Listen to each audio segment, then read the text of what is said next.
Kwa lugha nyingine, upako wa Roho Mtakatifu unaambatana na vitu kadha wa kadha ndani ya maisha ya mtu. Ndio maana nimesema kile kinachotokea upako wa Roho Mtakatifu unapokuwa juu yako. Malizia tena, kile kinachotokea upako wa Roho Mtakatifu unapokuwa juu yako. Saidia watoto hao mashemasi, mnafanya mnaandika sana, na hivi vitu vinasikika, vinaenda kwenye redio, vinaenda wapi? Sasa wakiona tunazungumza na watoto kelele, kuna utaratibu na watu bado hawajitambua. Kama mnaandika, andikeni katikati yao. Bwana Yesu Kristo apewe sifa. Tuombe. Baba yetu na Mungu wetu, katika jina lipitalo kila jina, jina la Yesu Kristo, asante kwa muda huu na wakati huu ambao umetupa neema tena ya kukusanyika kupitia jina lako tukufu na takatifu. Ninajua ni wewe peke yake unayetusaidia, unayetufundisha, unayetuheshimisha, unayetuhekimisha katika mambo yote. Nasi tunajua Roho Mtakatifu aliye rafiki yetu yuko pamoja nasi saa hii ili apate kutufundisha. Maana neno lako linasema utanikapo wawili watatu kwa jina hilo upo katikati yao. Nami najua tuko zaidi ya wawili watatu, nasi tuna imani katika nguvu zako na katika uwezo wako. Ninaomba kwa siku ya leo tena ufungue akili zetu, ufungue fahamu zetu, tupate kuelewa na maandiko. Lakini zaidi na zaidi, Jehova, mkono wako wenye nguvu upate kutugusa, ukituinua, ukitushika, ukitutegemeza na ukituongoza. Katika jina la Yesu Kristo tunatarajia wingu lako na mguso wako tena kwa muda huu na wakati huu. Katika jina la Yesu Kristo pokea sifa na utukufu Mfalme, kwa sababu uko pamoja nasi kwa utukufu wako. Amen. Chape Bwana Yesu makofi. Kile kinachotokea upako wa Roho Mtakatifu unapokuwa juu yako. Nimezungumzia neno upako, nafikiri hii ni ibada ya 3. Nilianza Jumatano iliyopita, nikaja Ijumaa, na leo ninazungumza tena upako, lakini kwa namna nyingine. Na nilikuwa nazungumzia upako wa kumaliza jambo. Biblia inasema Mungu ni Alfa na Omega, maana yake mwanzilishi na mkamilishi. Kwa hiyo neno upako nilifafanua vizuri sana katika masomo yaliyopita, na leo nataka niingie kwenye eneo lingine, lakini nigusie kidogo maana ya neno upako. Nilisema neno upako inatokana neno kupakwa mafuta. Kupakwa mafuta. Wale wakuu zamani walipokuwa wanaamua kuwekwa kwenye ofisi, walikuwa wanapakwa mafuta. Nafasi ya kifalme ilikuwa lazima umiminie mafuta. Nafasi ya kinabii lazima umiminie mafuta. Nafasi ya kikuhani lazima umiminie mafuta. Kwa hiyo kilikuwa kinafanyika kitendo ambacho kilikuwa kinahusisha utendaji wa watu katika nafasi fulani. Kwa hiyo walikuwa wanapaka mafuta. Hata Yesu alipokuja, utofauti wake na sisi, katika Agano la Kale tulikuwa tunaona wanapaka mafuta ya kawaida yanayoonekana liquid, anakawa anamiminia mafuta. Lakini Yesu anasema Roho wa Bwana yu juu yangu, maana Bwana amemtia mafuta. Atuoni akimiminiwa mafuta. hatuoni mitume wakimiminia mafuta, hatuoni makuhani wakimiminia mafuta, lakini anasema Bwana amempaka mafuta. Sasa anapozungumzia mafuta, tafsiri rahisi na nyepesi, anazungumzia juu ya nguvu za Roho Mtakatifu juu ya mtu. Yale mafuta yanafuatana na nguvu za Roho Mtakatifu kwenye maisha ya mtu, na zile nguvu za Roho Mtakatifu ndizo zinamsaidia huyu mtu apate kukaa kwenye nafasi anayopaswa kukaa. Kama amepakwa mafuta kama kuhani, maana yake anapata uwezesho wa kimungu kumsaidia kwenye nafasi hiyo. Kama amepakwa mafuta kama nabii, maana yake ndani ana empowerment, ana nguvu, anawekewa nguvu za kukaa kwenye hiyo nafasi. Lakini kama ni mfalme, lazima walikuwa wanapakwa mafuta. Kwa maana gani?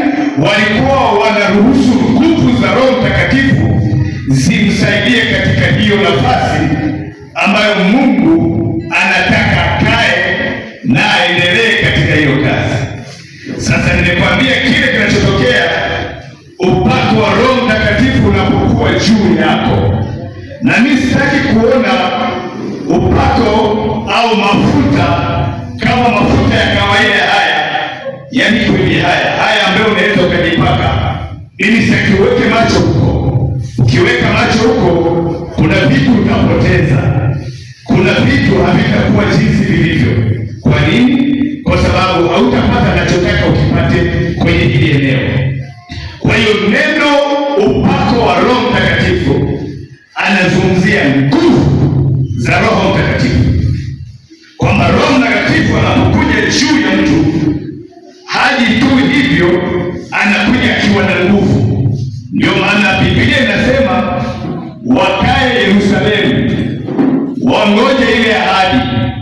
Alafu nasema watapokea nguvu akiisha kuachilia juu yao Roho Mtakatifu.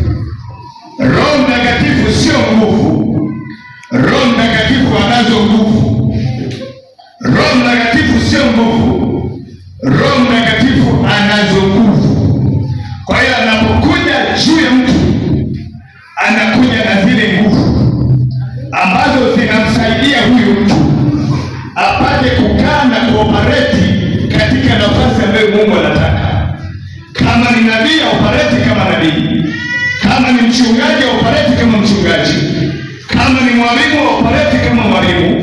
Maana yake ndani yake awe na uwezesho wa kimungu wa kufanya vitu kwa viwango vya Mungu na kwa msaada wa Mungu, bila kutegemea msaada wa kibinadamu. Chape Bwana Yesu makofi. Hayo makofi hayatoshi. Kwa hiyo nilizungumza neno upako wa Roho Mtakatifu kama uwezesho wa Roho Mtakatifu, na nikazungumza tena upako wa Roho Mtakatifu kama Roho Mtakatifu ndani ya mtu. Roho Mtakatifu anaingia kutenda kazi ndani ya mtu. Kwa hiyo ukisikia wewe mtu amepakwa mafuta, haimaanishi tuchukue matani kwa matani ya mafuta sasa tuanze kumiminia John, kwamba unaona sasa akapaka mafuta alafu anaanza kujitikisa atasema ni nguvu. Bwana Yesu apewe sifa. Haleluya, haleluya. Upako unapokuja ndani yako unakuwa na uwezesho wa kiungu, si nguvu za kibinadamu, si nguvu za kidunia, ni Mungu mwenyewe kazini. Ndio maana jambo lolote unalofanya chini ya mafuta ya upako lazima litoe matokeo ya tofauti. Ukifanya biashara katika upako, biashara yako si ya kawaida, kwa sababu ndani ya biashara hakuna mkono wa mtu pale, kuna mkono wa Mungu, na Mungu anafanikisha hicho unachofanya. Chape Bwana Yesu makofi. Hayo makofi hayatoshi. Na nikasema upako wa Roho Mtakatifu ni kifaa cha kiungu kinachokuwezesha kufanya zaidi ya uwezo wa kibinadamu. Amen. Ndio maana neno upako linamaanisha nguvu za Mungu. Na nguvu za Mungu zinajifunua kwa njia tofauti. Kama mkono wa Mungu tulivyosikia hapa. Kwamba mkono wa Mungu maana yake ni nguvu za nani? Za Mungu. Mkono wa Mungu ni nguvu za Mungu ambazo zikikaa juu yako zilimwezesha Elia akakimbia zaidi ya hapo. Amen. Amen. Ametabiri ya kwamba mvua inakuja. Alafu anamwambia mfalme Ahabu, hebu jipige sawa sawa, tunaondoka maana mvua inakuja itakuta njiani. Kinachofanyika zile mbio zikaanza, alafu yeye hakuwa na gari. Nguvu za Mungu zikakaa juu ya nani? Elia. Akaenda kwa spidi zaidi ya gari la kawaida. Nguvu ya Mungu inapokuwa juu yako, unakimbia kwa spidi. Biashara inaenda kwa spidi, kazi inaenda kwa spidi, mradi unaenda kwa spidi, maisha yanaenda kwa spidi. Hayakwenda kwa spidi bila mkono wa Mungu au upako wa Mungu kwa juu yake. Chapter Bwana Yesu Kristo.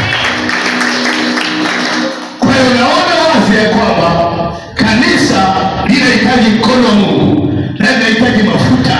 Sio historia, sio dini, sio kawaida. No, ile kitu ikisha kuja inakufanya ufanye vitu katika viwango visivyokuwa vya kawaida.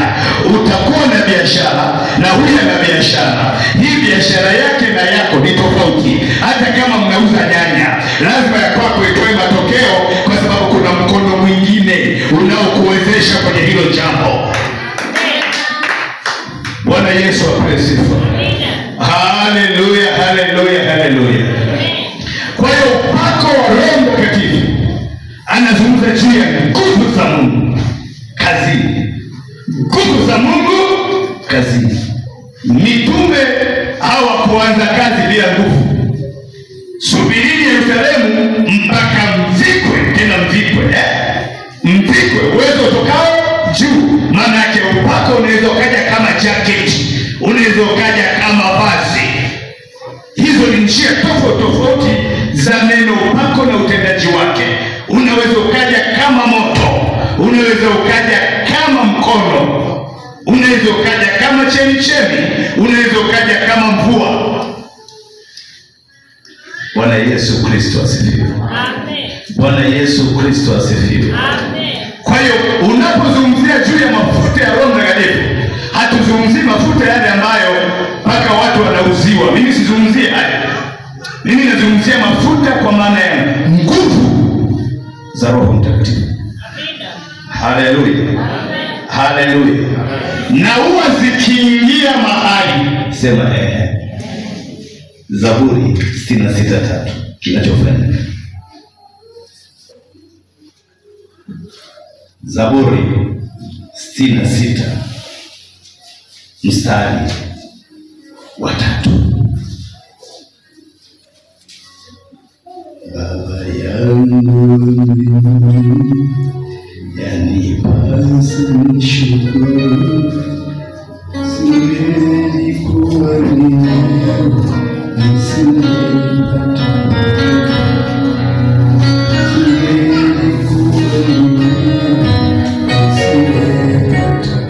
Zaburi 66 mstari wa 1 hadi wa 3 nasema, mpigieni Mungu kelele za shangwe nchi yote, imbeni utukufu wa jina lake, tukuzeni sifa zake. Alafu anasema anasema mwambieni Mungu, matendo yako yatisha kama nini. Kwa ajili ya wingi wa nguvu zako, adui zako watakuja kunyenyekea mbele zako. Kwa ajili ya wingi wa nguvu zako, adui zako wanakuja kunyenyekea. Maana yake upako wa Roho Mtakatifu unapokuwa juu, unalazimisha adui kunyenyekea, anataka au hataki. Sio mtishie kwa sababu umeokoka. Okoka alafu kaa na upako. Okoka alafu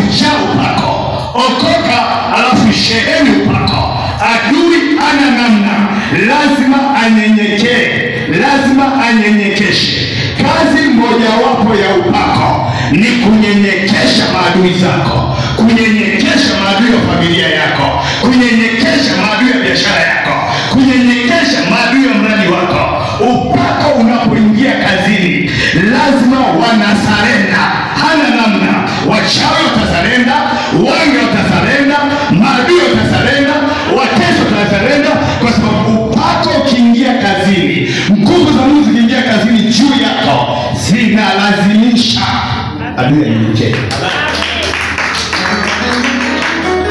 Bwana Yesu Kristo asifiwe. Kwa hiyo utaanza kujua ya kwamba maisha ya Ukristo sio tu kusema umeokoka, kuna zaidi ya kuokoka. Haiwezekani adui akawa anakupiga kama mpira wa teke, anakupiga kama kitenesi, anakupiga kama anakugonga gonga kuna huku, alafu unasema umeokoka. Ishi kwa kwenye nguvu za Mungu. Haujaamua kujaa upako, haujaamua kutembea kwenye upako, ili vile vilivyotumwa kwako virudi kwao. Amen.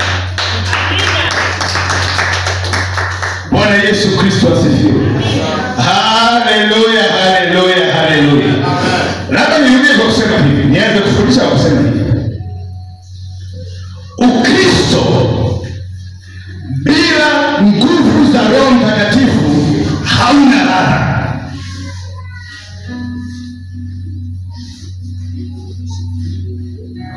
Mkristo yoyote kama hana nguvu za Roho Mtakatifu, ule Ukristo unakosa ladha. Utakosa ladha. Yaani kama vile kwenye mboga unaona haina chumvi, si ndio? Haina nini? Haina ladha. Ndio maana nilisema Ukristo sio dini. Ukristo ni maisha mapya ndani ya Kristo yanayokuwa. Amina.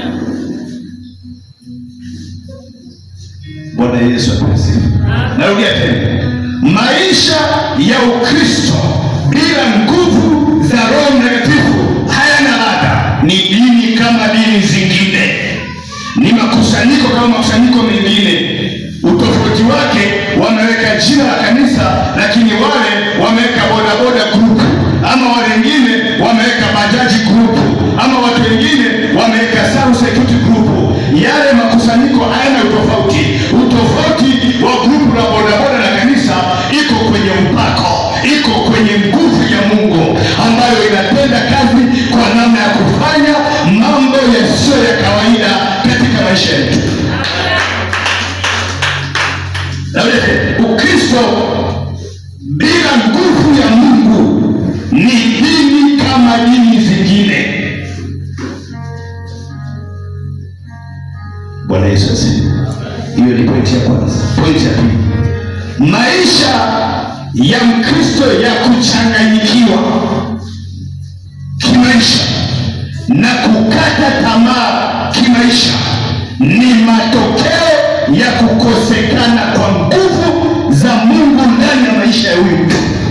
Narudia tena.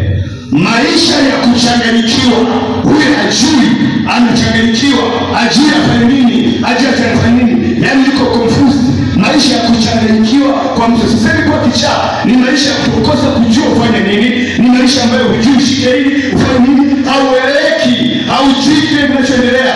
Yale maisha ya kuchanganyikiwa na maisha ya kukata tamaa ni matokeo ya kupungua au kutokuwepo kwa nguvu ya Mungu. Kwa nini? Biblia inasema ukizimia siku ya tatu, maana yake ukikata tamaa siku ya tatu, nguvu zako ni kidogo.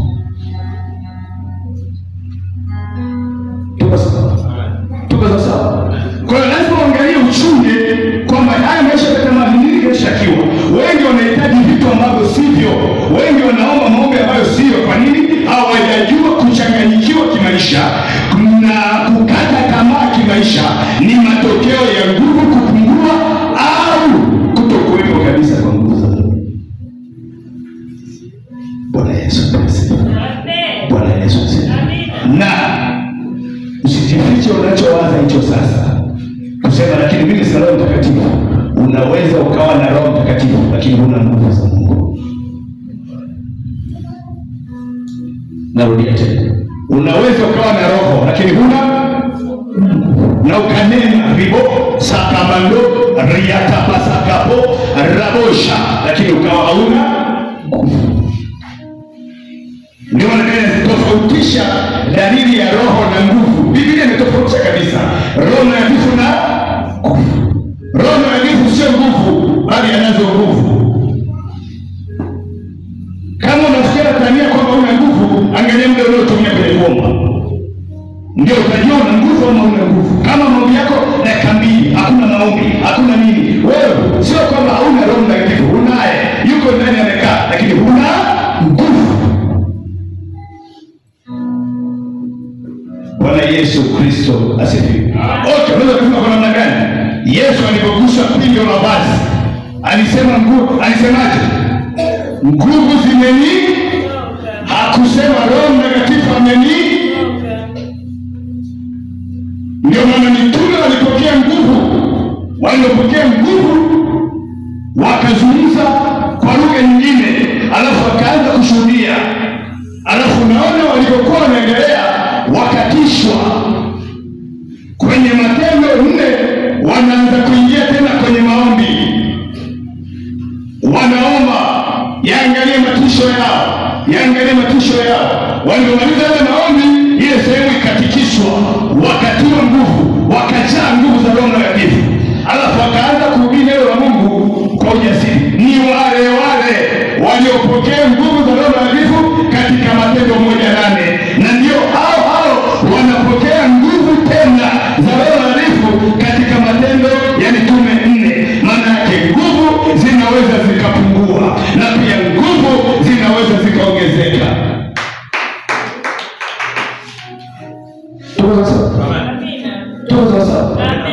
Haleluya, haleluya, haleluya. Sikiliza wapendwa katika Bwana, maisha ya mtu mwenye nguvu za Roho Mtakatifu na asiye na nguvu za Roho Mtakatifu yanafananishwa na mtu mwenye gari ambalo lina mafuta na mtu ambaye ana gari limeishiwa mafuta. Narudia tena.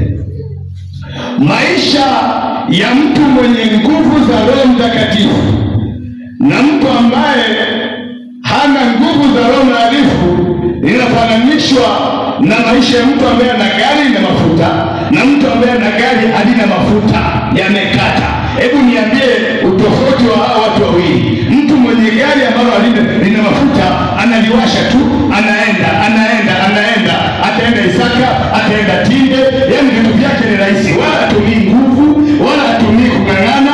Unaona yeye anakaa tu, anaweka na kiyoyozi, anaweka na mziki wa Bahati Bukuku pale na Rozi Muhando, ni vitu vinaenda. Lakini mtu ambaye ana gari lakini halina mafuta anaweza akafanya mambo mawili, aidha amue kulisukuma ama amue kusubiri hapo. Na ndio watu wengi katika maisha ya Kristo, maisha yao yamekwama kwa sababu sio kwamba hawana gari, wana gari la imani, lakini hawana upako, hawana nguvu. Kila kitu kimesimama, kila kitu ni kung'ang'ana. Kama ni biashara ni kung'ang'ana, kama ni kazi ni kung'ang'ana. No, weka mafuta ya nguvu za Roho ili upate kwenda kwa kazi. Bwana Yesu Kristo mpesi. Usisahau kichwa cha somo, kile kinachotokea upako wa Roho Mtakatifu unapokuwa juu yako.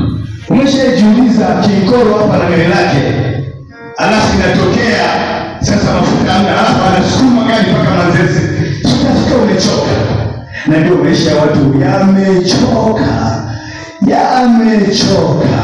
Shida ni nini? Gari wanalo, hawajui kuendesha, wanajua. Hawajui mifuko ya Biblia, wanavyo. Hawana nini? Anointing, hawana upako. Leo ni siku ya kupokea nguvu za Roho Mtakatifu kupeleka mambo yetu. Nimesema maisha ya Ukristo bila nguvu ni kama vile uganga wa kienyeji.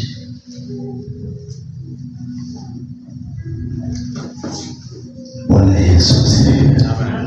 Haleluya, haleluya. Haleluya, haleluya. Ndio maana Biblia inasema mtakeni Bwana na nguvu. Haijakomea tu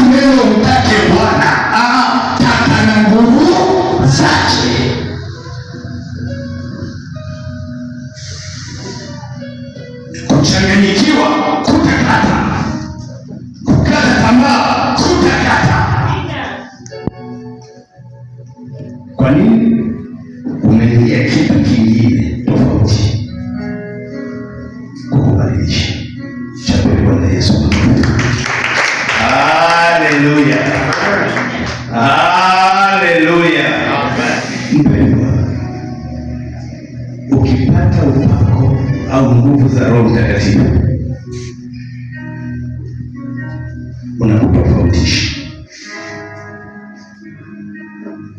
Inatofautisha biashara yako na biashara ya mtu, kazi yako na kazi ya mtu, maisha yako na maisha. Utofauti umesha kutoka sababu umeokoka. Huo hautengenezi utofauti tu. Upako ndio unaotengeneza utofauti baina mhubiri huyu na mhubiri huyu, kanisa hili na kanisa hili. Bwana Yesu asifiwe. Bwana Yesu asifiwe. Unataka kuwa mwanamume wa tofauti, anointing. Unataka kuwa mwanamke wa tofauti, anointing. Amen. Amen. Unaweza ukapiga mpaka lipstick, ukapiga mpaka makeup. Without anointing ni kama kasanamu.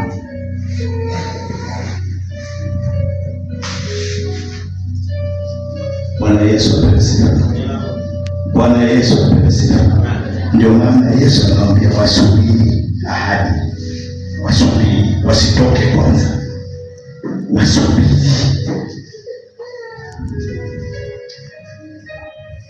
Bwana Yesu asifiwe. Umevaa ndara, haujavaa ndara, haitengenezi tofauti. Unaweza ukawa na ndara, mke na viatu, lakini wewe na ndara zako mkao na utofauti mkubwa. Kwa nini? Anointing iko juu ya maisha. Tafuta nguvu za Mungu kutengeneza utofauti wa biashara, utofauti wa kazi, utofauti wa maisha. Tafuta, sio maneno mengi na historia nyingi. Kama nitakavyozungumza vitu vitatu, upako ukija unafanya nini? Alafu utakuwa unajicheki wewe kama kila kitu kimekaa sawa. Bwana Yesu apewe sifa. Amen. Unataka kung'ang'ana kumaliziki, anointing, upako. Maisha ya kuchanganyikiwa yafikie mwisho, upako.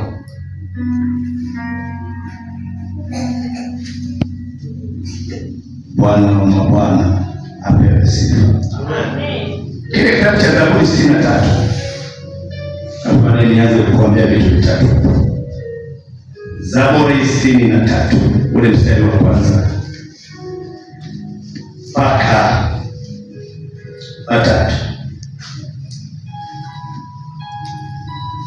Zaburi 63, ule mstari wa kwanza hadi wa 3. Angalia Daudi anavyosema: E Mungu wangu, nitakutafuta mapema. Nafsi yangu inakuonea kiu, mwili wangu wakuonea shauku. Nafsi na mwili vyote vinaona kiu na shauku katika nchi kame, sema nchi kame, na uchovu, sema uchovu, isiyo na maji, sema isiyo na maji. Angalia vitu hivi. Huyu mtu yuko kwenye nchi kame. Huyu mtu yuko kwenye nchi isiyo na maji. Huyu mtu yuko kwenye sehemu ambayo ni ya uchovu, katika hali ya uchovu, lakini bado nafsi yake na mwili wake vinamwonea Mungu shauku, manake vinamtamani Mungu.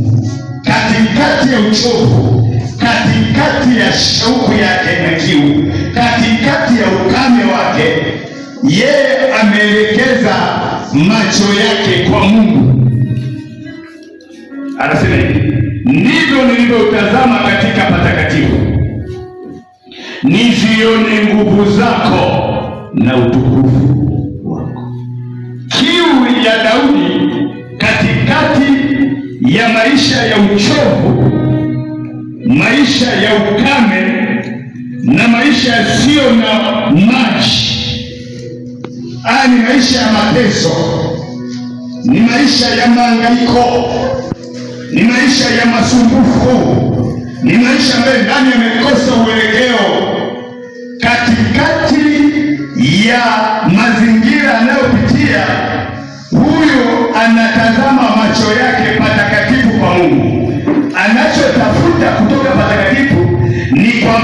azione nguvu zake na utukufu wake. Kwa hiyo sema nguvu za Mungu na utukufu wa Mungu katika maeneo ambayo kuna ukame, katika maeneo ambayo kuna uchovu, katika maeneo ambayo hakuna maji, yanakata kabisa hiyo kitu.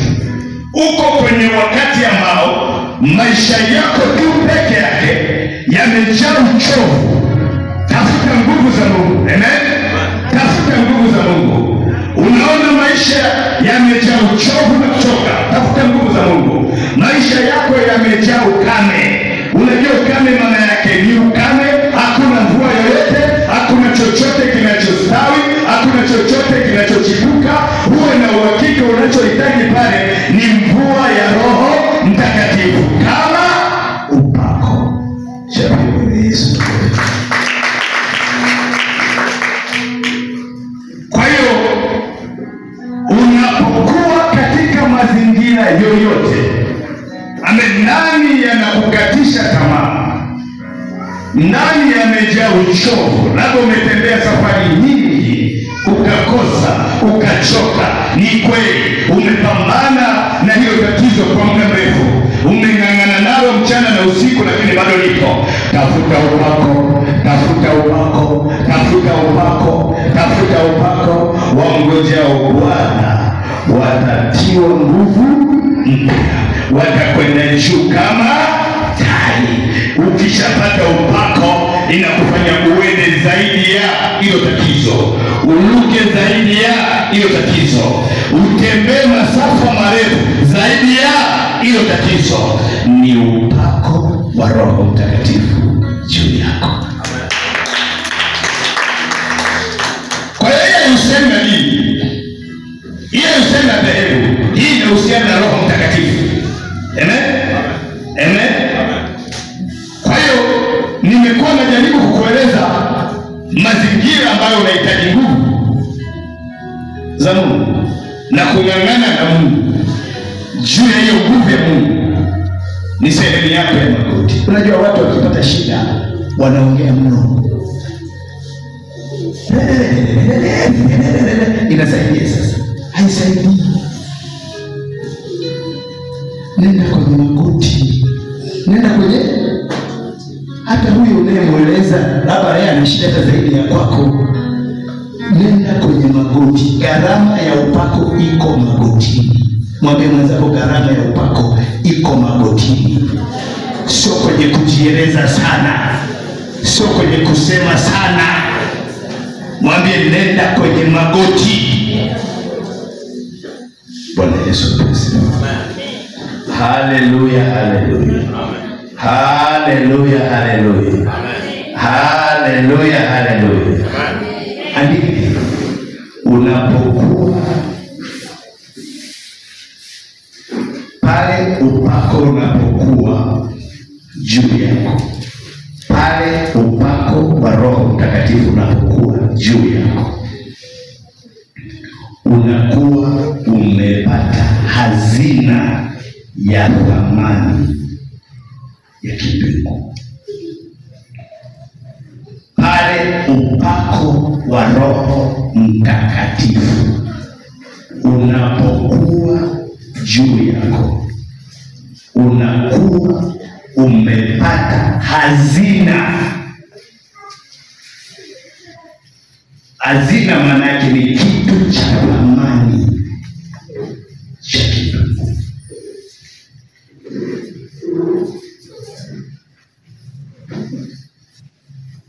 Unajua neno hazina ni kama vile mtunza hazina. Unasikia mtunza hazina maana yake mtunza fedha, si ndio? Fedha si kitu cha thamani. Mtunza hazina maana yake mtunza fedha. Fedha ikaguliwa kila mtu. Wale wanaotunza wana sifa zake. Amen. Amen. Maana ni kitu cha thamani ambacho sio tu kila mtu anaweza akapewa akainacho. No.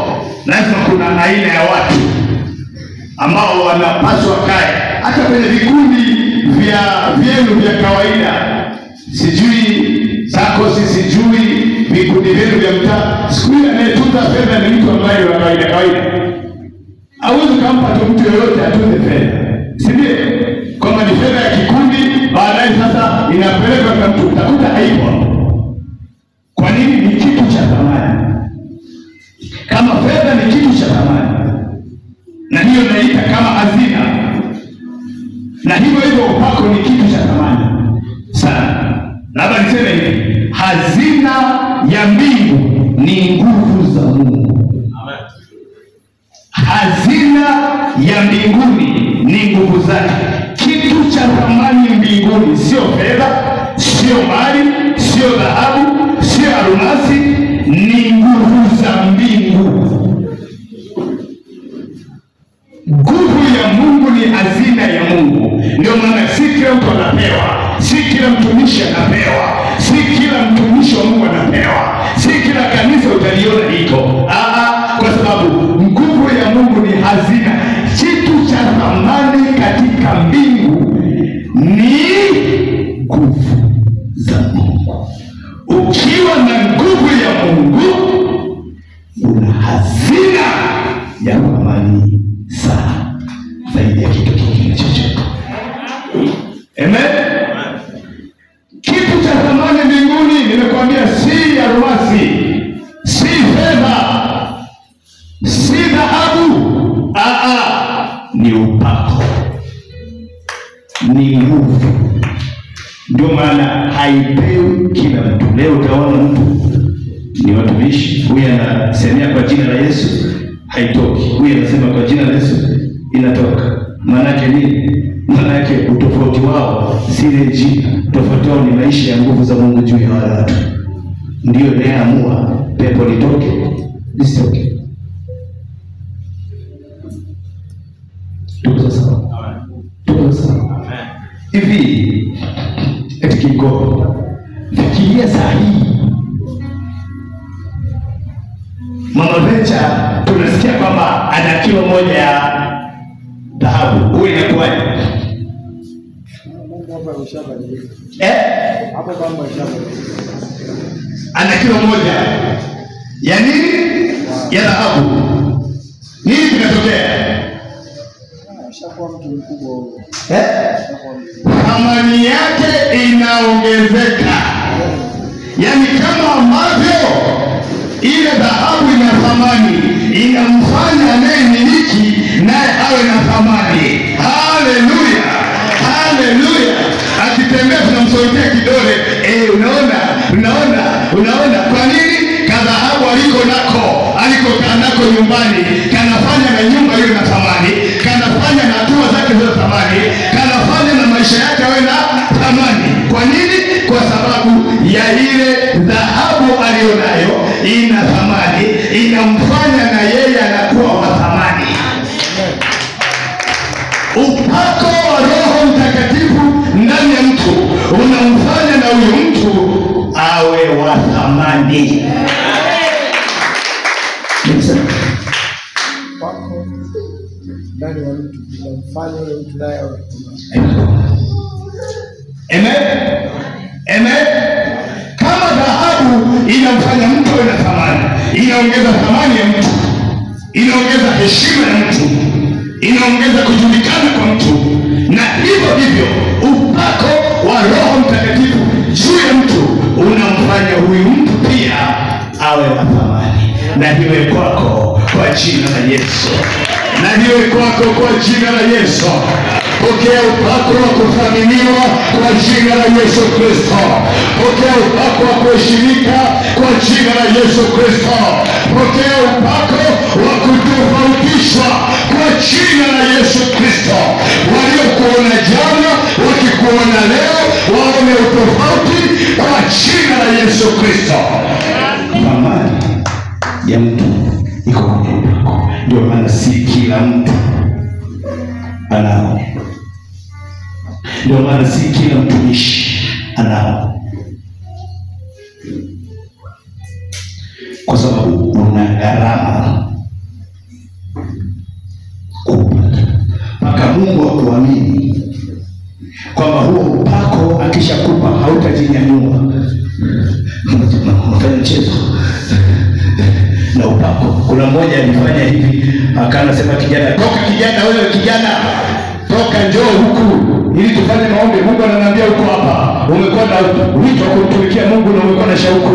Alafu kijana akabuna, anaona aibu atoke. Alafu mtumishi akafanya kwa jina, wala alikuwa muone kwa jina zile pale. Kijana akaenda chini, akaletwa madhabahuni, anataka ama hataki. Sasa fikiria mtu amefanya hivyo, angetembea na kamkono akamana, sasa ndio kameachilia nguvu, akatembea na kamkono.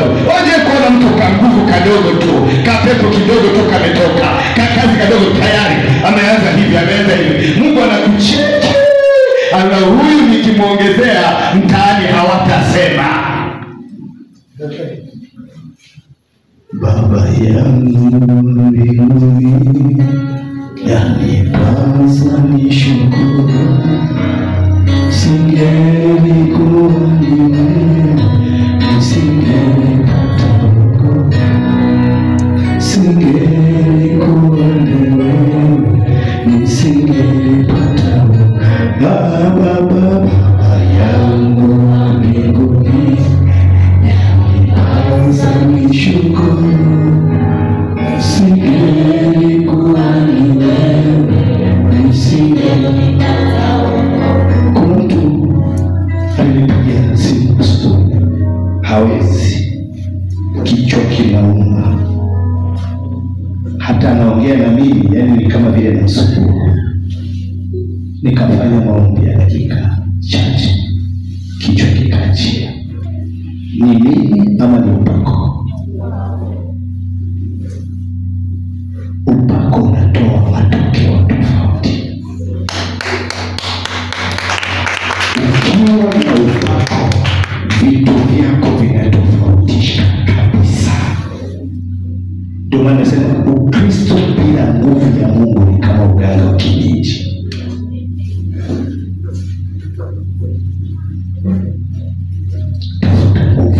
Tafuta Yesu, tafuta nguvu. Kwenye biashara tafuta nguvu, kwenye kazi tafuta nguvu, kwenye maisha tafuta nguvu. Ili ndio inaokutofautisha na watu wengine. Unaweza ukasema wewe umeokoka, hauna shida, hujaokoka, hawataki hicho unachowaambia. Wao wenyewe wataona utofauti, wala hutahitaji kujipigia debe. Wao wenyewe wataona huyu ni tofauti na sisi. Bwana Yesu Kristo apewe sifa. Amen. Haleluya, haleluya. Amina. Haleluya, haleluya. Amen. Upako unakuongezea thamani. Amen. Unakuongezea thamani. Heshima si hazikatiki, mahitaji ya watu yakatiki. Unafikiria ni akili ya kawaida ya upako ambao unaingia kazini, unasolve matatizo, unageuza matatizo. Amen. Amina. Amen. Amen. Amen. Ukijua hilo utang'ang'ana sana kutafuta nguvu za Mungu. Bwana Yesu apewe sifa. Bwana Yesu apewe sifa. Amina. Mwambie mwenzako upako ni hazina ya mbinguni. Mpaka Mungu akuamini ndipo akupe. Mwambie upako ni hazina ya mbinguni. Mpaka Mungu akuamini ndipo akupe.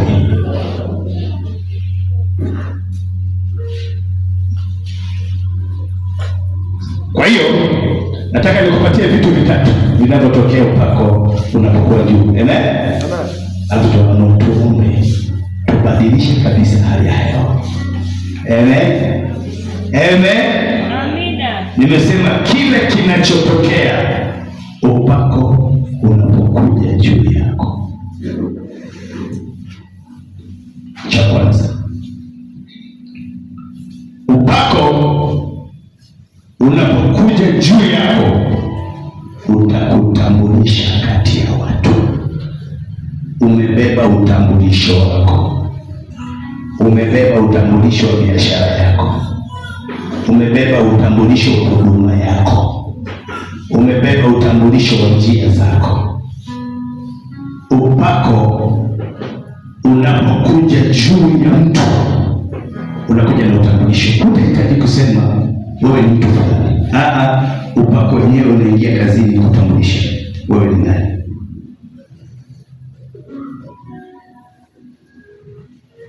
Kitabu cha Luka sura ya 4 ule mstari wa 14. Luka sura ya 4 mstari wa 14.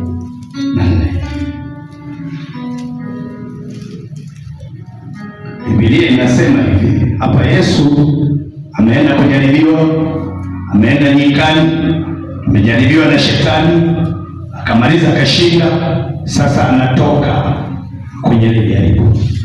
Angalia inavyosema katika ule mstari wa 14, anasema Yesu akarudi, ametoka kujaribiwa, akarudi kwa nguvu za Roho. Sema akarudi kwa nguvu za Roho. Rudia tena. Rudia tena. Akarudi kwa nguvu za Roho. Rudia tena. Akarudi kwa nguvu za Roho. Rudia tena. Akarudi kwa nguvu za Roho. Akaenda Galilaya, habari zake zikaenea katika nchi zote kando kando. Amerudi kutoka kujaribiwa, akarudi amejaa, alipelekwa na Roho, akarudi na nguvu za Roho Mtakatifu.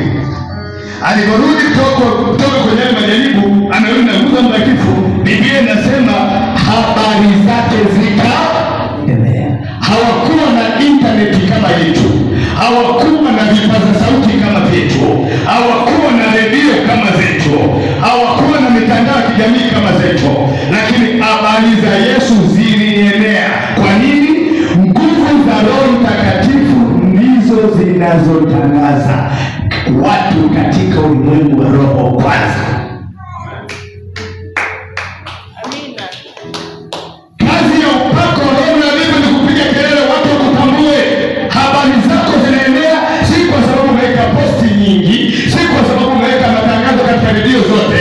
Ni upako ndio unaotambulisha, ni upako ndio unaojulisha watu. Wewe unaweza ukanyamaza. Biblia inatuambia kama Yesu anaenda akajipigia debe, lakini unaona ameenda kakaa sehemu akatulia, upako ukatumika kama kitangazio cha habari za Yesu. Amen. Bwana Yesu asifiwe. Haleluya, haleluya. Haleluya, haleluya, haleluya. Wapendwa, dunia nzima tuko watu bilioni karibia 7. Tanzania tuko watu milioni 60. Nani atakayemjua sana hivi? Eti inawezekana kwenye mtaa wako hakujui, inawezekana kwenye kijiji tu hakujui. Tafuta upako, habari zako zitawafikia wale. Upako ndio unaotambulisha biashara, upako ndio unaotambulisha kwenye biashara. Ni kitangazio cha maisha yako. Bwana Yesu asifiwe. Kwa lugha nyingine nasema upako ni kifaa cha matangazo. Andike.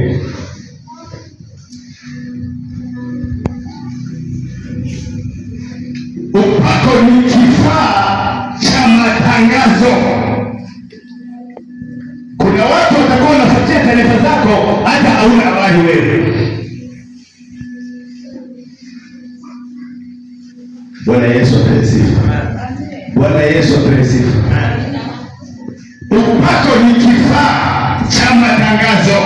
Mfanyabiashara mwenye upako huwa na uhakika biashara yake itatangazwa. Haitakomea kwenye kale kamtaa tu, shughuli zake hazitakomea kwenye kale kijiji tu. Kitapanuka. Kwa sababu gani? Kazi ya upako ni kitangazio cha mambo yanayohusiana na wewe. Yesu ametulia Galilaya, lakini habari zake zinaenea kando kando. Yeye ametulia. Kwa nini? Kitengeneza na kipaza sauti cha kwake ni upako. Kazi ya upako ni kupiga kelele juu ya maisha yako, kupiga kelele juu yako wewe kwa watu wengine ambao hata hawajui.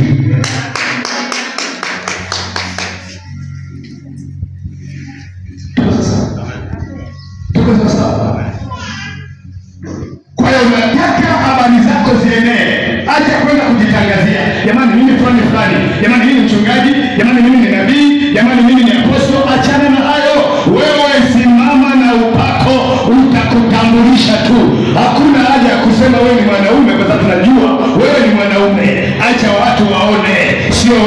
akuonyeshe.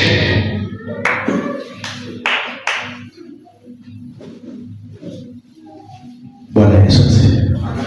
Bwana Yesu Kristo asifiwe. Amina. Kwa hiyo upako ni kifaa cha matangazo. Sema upako ni kifaa cha matangazo. Rudia tena. Rudia tena. Rudia tena.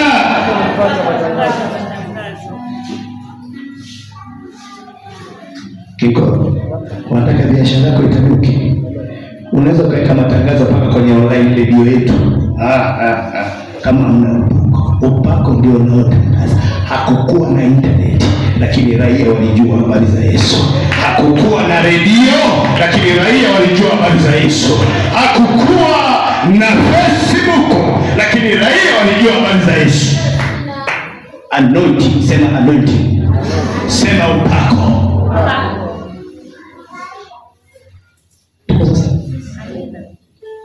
Tuko sawa sawa? So kabiashara kako umekaandika haka ni kabiashara kadogo dogo. Kakweli kadogo kadogo dogo.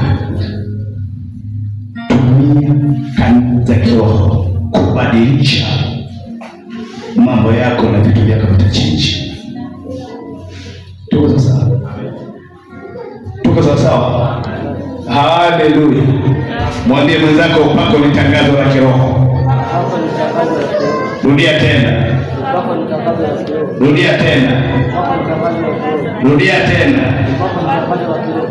Unataka kutangaziwa, tafuta upako. Unataka kujua huduma, tafuta upako. Unataka kujua masuala ya utumishi, tafuta upako. Biashara yako isambae watu wajue, tafuta upako. Kwa sababu upako ni kifaa cha matangazo. Tuko sawa? Tuko sawa? Nakumbuka kuna mwaka utashangaa tu alikuja mtu mmoja na vyeti tena kanisa lilikuwa la matofali. Binti mmoja amelifungua lakini kapata kifafa cha mimba.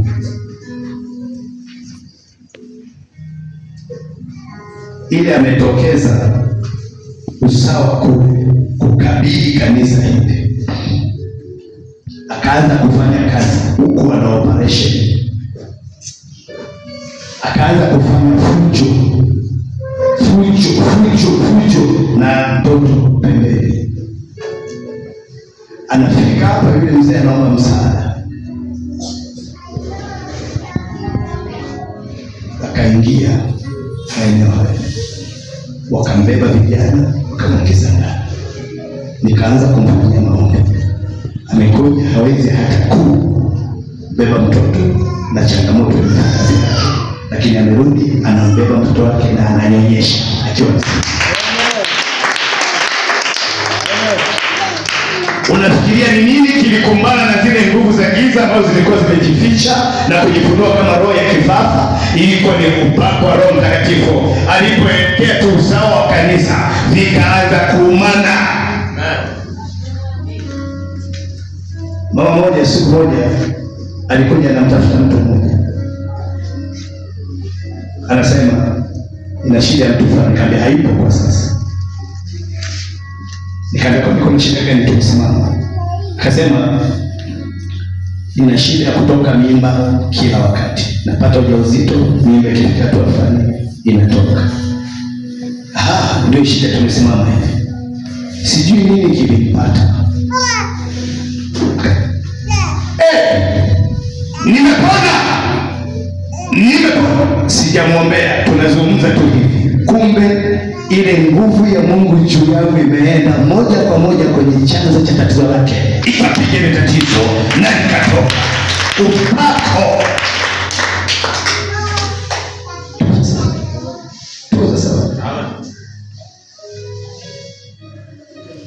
Mungu mzako upako.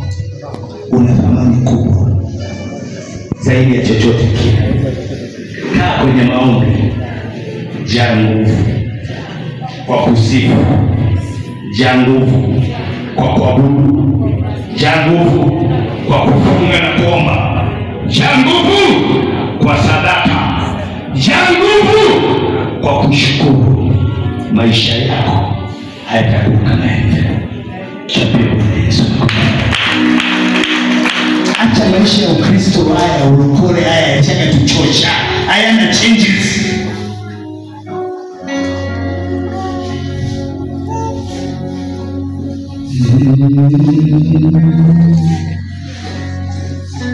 Bwana Yesu asifiwe.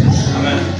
Bwana Yesu Kristo apewe sifa. Amen. Upako wa Roho Mtakatifu kae juu yako kwa jina la Yesu Kristo. Upako wa kukutambulisha uwe juu yako kwa jina la Yesu Kristo.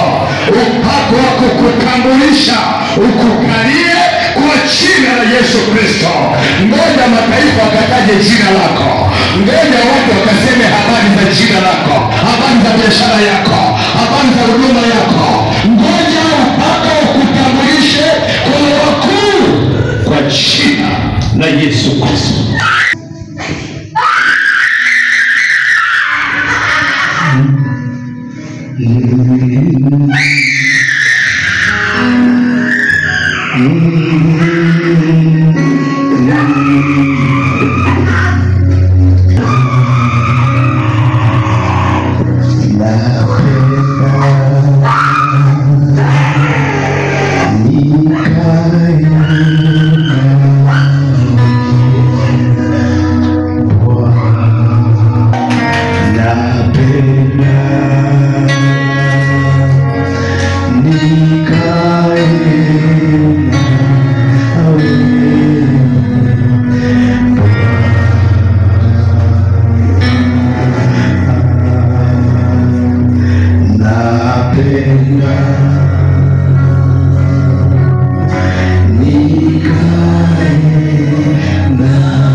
Unafanyika kamanda.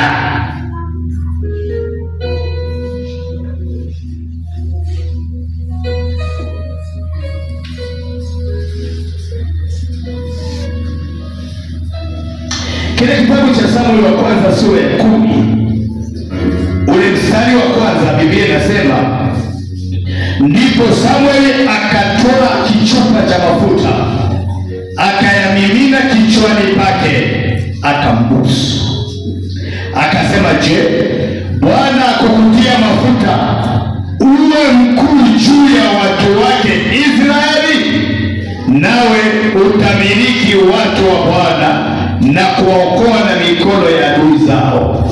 Kisha hii itakuwa ishara kwako ya kuwa Bwana amekutia mafuta uwe mkuu juu ya urithi wake. Nikipenda tafsiri moja ya Kiingereza imetafasiri neno uwe mkuu kama captain.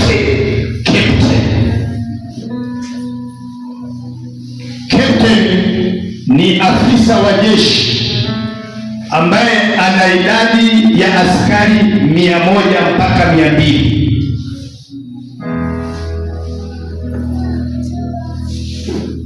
Kwa hiyo upako unapokuja juu, mafuta yanapokuja juu, yanakufanya wewe uwe captain, uwe mtu mkuu. Wapendwa, upako wa Roho Mtakatifu kikaa juu, yanakuingiza kwenye upako wa kuwa mtu mkuu.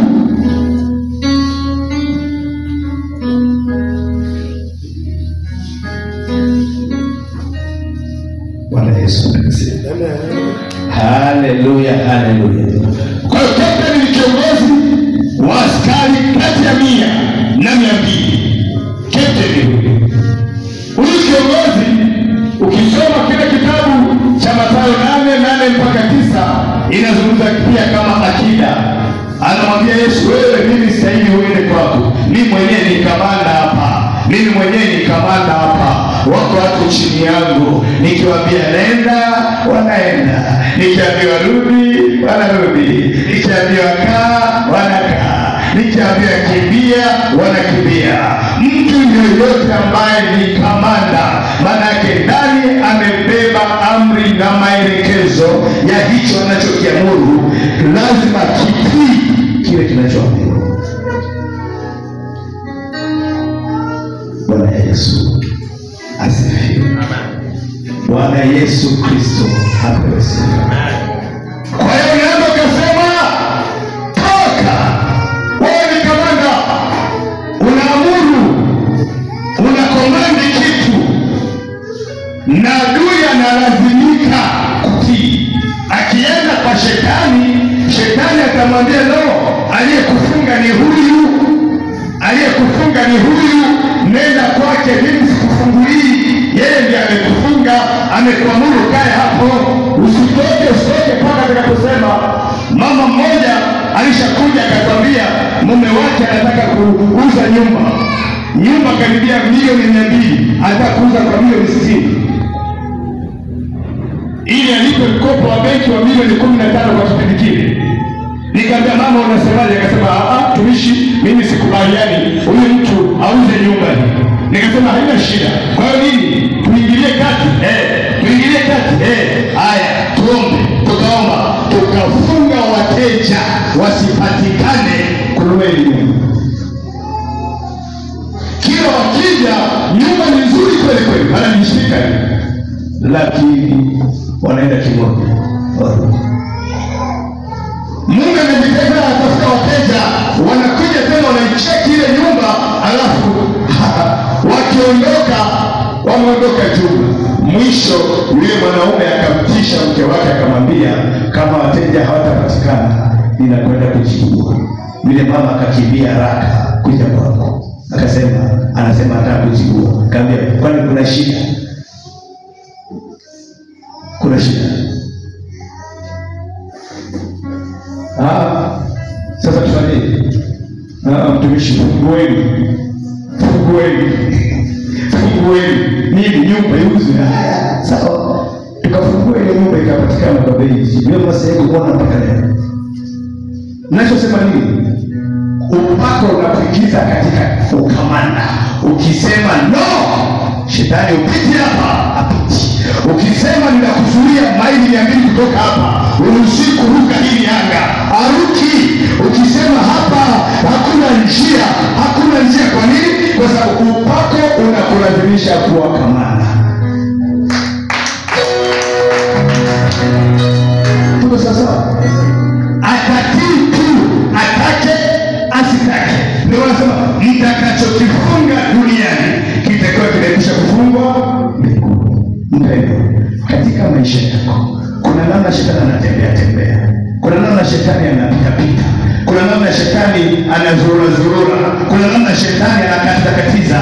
No, jua kwamba wewe ni kamanda. Unaweza kumwambia no, full stop, ili tatizo lisiwepo tena, na analazimishwa kutii hicho ulichomwambia. Bwana Yesu apewe sifa. Bwana Yesu apewe sifa. Amen. Sema ukamanda. Rudia tena. Rudia tena. Unajua shida ulionayo unaweza kutatua wewe mwenyewe.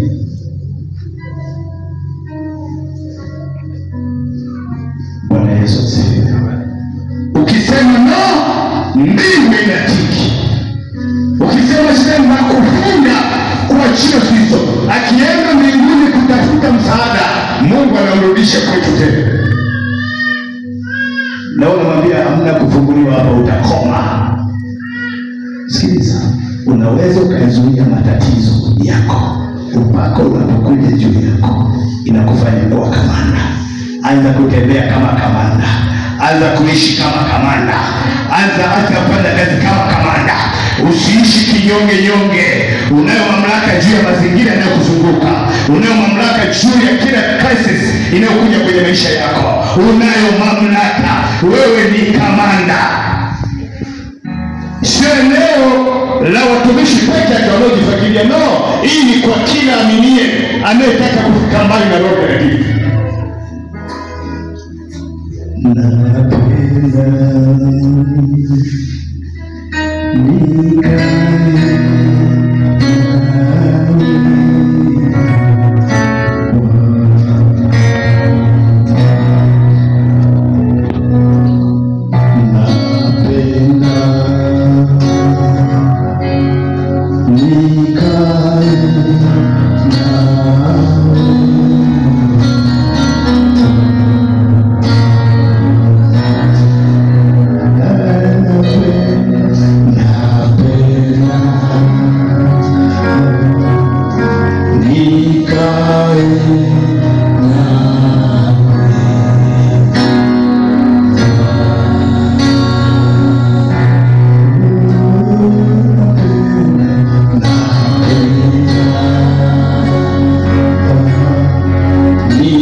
Ni kuto kujua wewe ni nani ndani ya Kristo. Ndio utapiga kelele, utapata fungu.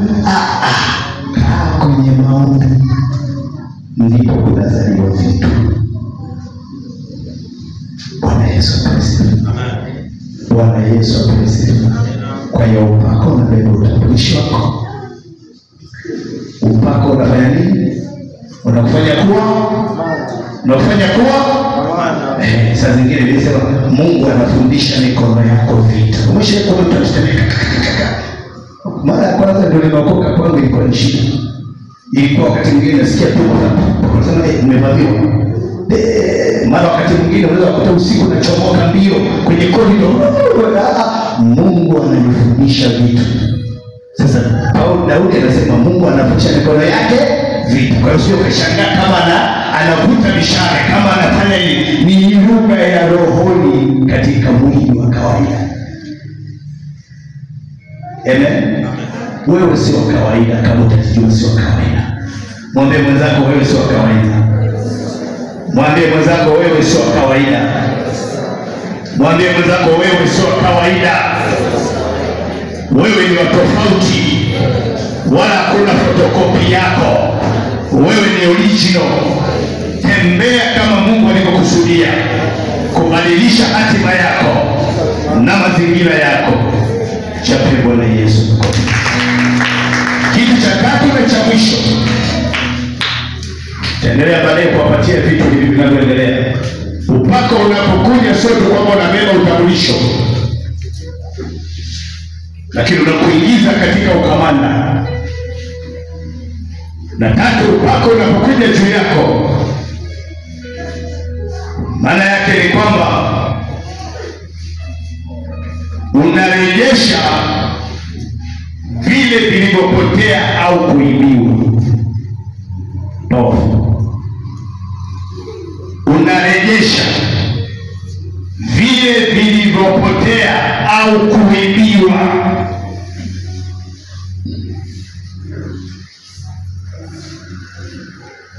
Ndio maana ukitafuta upako unatafuta hazina ya ajabu sana. Kile kilichopotea kimepotea katika ulimwengu wa mwili, lakini sio ulimwengu wa roho. Ulimwengu wa roho bado kipo, ndio maana Mungu anarejesha. Inawezekana ni kibali kimepotea, inawezekana ni kazi imepotea, inawezekana ni fedha imepotea, inawezekana ni vitu vimepotea, heshima yako imepotea. Inaweza ikapotea kwenye ulimwengu wa mwili, lakini sio ulimwengu wa roho. Kwenye ulimwengu wa roho hakuna kinachopotea. Ndio maana Mungu anarudisha vile vilivyopotea na kuibiwa, kuonyesha kwamba kwenye ulimwengu wa roho bado vipo.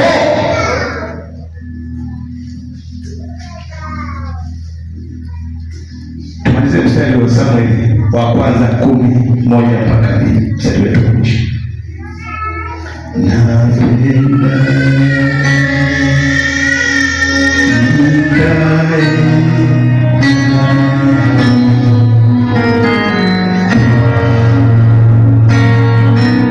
Samueli wa kwanza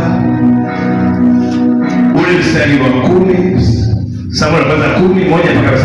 Ndipo Samueli akatoa kichupa cha mafuta akayamimina kichwani pake, akambusu, akasema, je, Bwana akukutia mafuta uwe mkuu juu ya watu wake Israeli, nawe utamiliki watu wa Bwana na kuwaokoa na mikono ya adui zao? Kisha hii itakuwa ishara ya kwako ya kuwa Bwana amekutia mafuta uwe mkuu juu ya urithi wake. Utakapoondoka kwangu leo, utakutana na wanaume wawili karibu na kaburi la Raheli katika mpaka wa Benjamini uko Selsa. Nao watakuambia, punda hao uliokwenda kuwatafuta wameonekana, na tazama, baba yako ameacha kufikiri habari za punda, anafikiri habari zenu, akisema, nitafanya nini kwa ajili ya mwanangu? Punda hao waliopotea wamepatikana baada ya nini?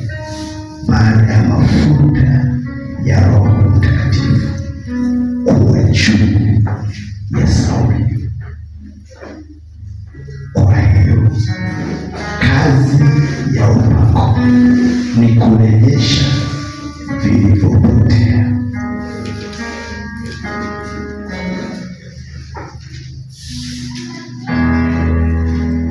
Kibali kilichopotea, maisha yaliyopotea, utukufu uliopotea, heshima iliyopotea, baraka iliyopotea, amani yako iliyopotea, uhalisi wako uliopotea.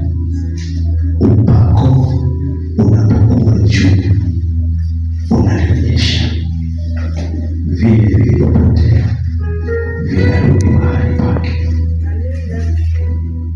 Vile vilivyopotea vinarudi mahali pake.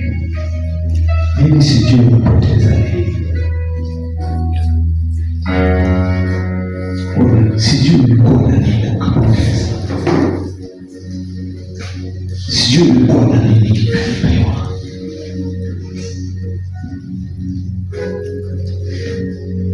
Mafuta ya Roho Mtakatifu za dakika chache zinazokuja zinakwenda kurejesha hicho kilichopotea kwa jina la Yesu. Sio kwa uwezo wa kibinadamu wala kwa nguvu za kibinadamu, ni kwa njia ya Roho Mtakatifu, asema Bwana. Napenda